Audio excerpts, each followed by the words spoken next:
बिस्मिल्लाहिर्रहमानिर्रहीम। अस्सलाम वालेकुम। कैसे हैं आप सब? मैं हूं शुमाइला और वेलकम करती हूं आपको अपने चैनल कुक विद शुमाइला में। आज मैं रेसिपी लेकर आई हूं आलू के चपली कबाब की रेसिपी, जिसका रिज़ल्ट बिल्कुल ही नॉन वेज की तरह है। गर्मी के मौसम में जब गोश्त वगैरह खाने को दिल नहीं करता तो फिर कुछ ऐसा बनाना चाहिए जो गोश्त की क्रेविंग को भी ख़त्म करे और खाने में भी बहुत ही लजीज हो और फटाफट से झटपट से बन भी जाए। तो छोटी सी रेसिपी है ये, छोटी सी वीडियो है ये, तो आप एंड तक ज़रूर बने रहिएगा। इंशाल्लाह ताला आपको बहुत पसंद आएगी। तो शुरू कर लेते हैं। इसके लिए मैंने लिए हैं 2 आलू, जो कि वज़न में 200 ग्राम के बराबर हैं। तो आप अपनी ज़रूरत के हिसाब से कम ज़्यादा ले सकते हो। तो इन 2 आलूओं को अच्छी तरह धो के पील करने के बाद मैं इनको ग्रेट कर रही हूँ। तो इनको ग्रेट करना ज़रूरी है। ग्रेट करने के बाद 2-3 दफ़ा पानी में से धोने के बाद मैं इनको ठंडे पानी में 10 से 15 मिनट के लिए छोड़ दूँगी, ताकि ये अच्छे से सेट हो सकें। तो इसको फ़िलहाल मैं धो रही हूँ 2 से 3 दफ़ा पानी में, ताकि इनका स्टार्च निकल जाए। और फिर मैंने इसको ठंडे पानी में रखने के बाद निचोड़ के अच्छी तरह पानी खुश्क कर दिया और बाउल में शिफ्ट कर रही हूँ। और साथ ही मैं इसमें ऐड कर रही हूँ प्याज। 2 मीडियम साइज़ की प्याज को बारीक चॉप के डाला है। और यह हरा धनिया आधी प्याली के बराबर मैंने डाल दिया है।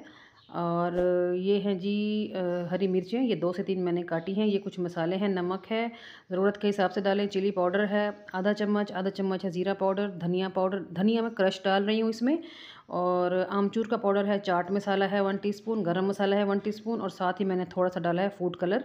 तो ये सब चीज़ें मैं इसमें ऐड कर दूँगी। और ये कुछ आटे मैंने लिए हैं। सबसे पहले है मैदा 2 टेबलस्पून, और चावल का आटा भी 2 टेबलस्पून है, और कॉर्नफ्लोर भी 2 टेबलस्पून है। फ़िलहाल मैं इसमें यही ऐड कर रही हूँ, बाद में देखते हैं जब मिक्स करेंगे।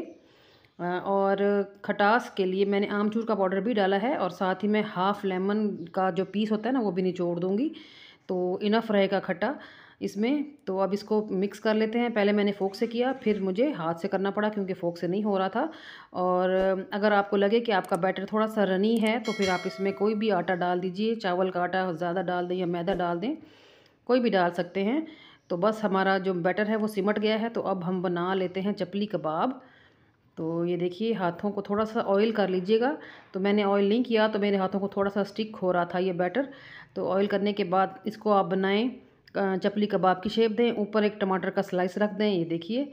और ऑयल में जो है गरम ज़्यादा ऑयल नहीं होना चाहिए, मीडियम हॉट ऑयल में इसको आपने पकाना है। तो सारे मैंने बना के फ्राई करना शुरू कर दिए हैं। टमाटर को थोड़ा सा प्रेस कर दें ताकि वो जो ये हमारा बैटर है ना चपली कबाब वाला, इसमें सेट हो जाए। तो 2 से 3 मिनट एक साइड पे इसको अच्छी तरह गोल्डन होने दें। तो ये देखिए कितना प्यारा सा कलर आ रहा है गोल्डन। तो फिर एक और चम्मच की मदद से इसको आप फ्लिप कर दें। ख्याल रहे कि हमारा जो टमाटर का स्लाइस है ना वो डैमेज नहीं होना चाहिए। तो बस हम 2 से 3 मिनट इसको दूसरी साइड पे भी पका लेंगे, और बड़ा ही प्यारा गोल्डन सा कलर आ जाएगा और अंदर तक ये सिक जाएंगे। तो अब हम इसको भी फ्लिप कर लेंगे। तो ये देखिए टमाटर को बिल्कुल कुछ भी नहीं हुआ, और हमारा जो चपली कबाब है वो भी माशाल्लाह से पूरी तरह फ्राई हो चुका है। तो मैं आपको दिखा देती हूँ। ये देखिए जी, अच्छी तरह ये फ्राई हो चुका है और खाने में बहुत ही मज़ेदार था ये। तो ये देखिए, ये मैं इसको सर्व कर रही हूँ टमाटो केचप के साथ। तो आप इसको ज़रूर बनाइएगा। उम्मीद है आपको कीमे वाला चपली कबाब भूल जाएंगे, क्योंकि ये बहुत ही टेस्टी और मज़ेदार और डिफरेंट फ्लेवर था इसका। तो चलिए अब मैं आपको दिखाती हूँ कि ये अंदर तक किस कदर कुक हो चुके हैं। तो थोड़ा सा नींबू निचोड़ेंगे चटपटे फ्लेवर के लिए। तो ये देखिए जी, अंदर तक आलू के जो लच्छे हैं वो मुकम्मल तौर पे पक चुके हैं।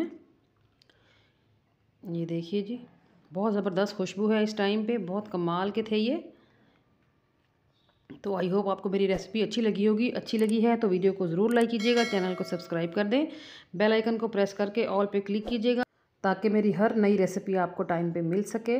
तो आज के लिए इतना ही, कल फिर मुलाकात होगी। अपना ढेर सारा ख्याल रखिएगा। अल्लाह हाफिज़।